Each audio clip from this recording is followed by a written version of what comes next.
আসছে সামনে জুমার দিন, করতে হবে এই আমলটা কি জানেন?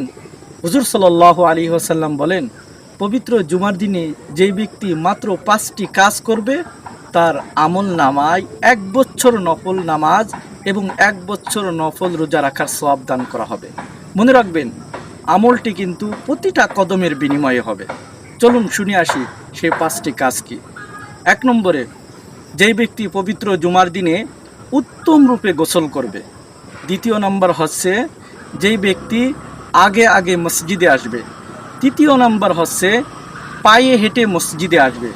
4র্থ নাম্বার হচ্ছে ইমামের কাছাকাছি অবস্থান করবে। 5ম নাম্বার হচ্ছে ওই ব্যক্তি চুপ করে ইমাম সাহেবের খুতবা মনোযোগ সহকারে শ্রবণ করবে। যেই ব্যক্তি এই 5টি কাজ করবে, তার আমল নামায় প্রতিটি কদমের বিনিময়ে 1 বছর নফল নামাজ এবং 1 বছর নফল রোজা রাখার সওয়াব দান করা হবে। সুবহানাল্লাহ, সুবহানাল্লাহ।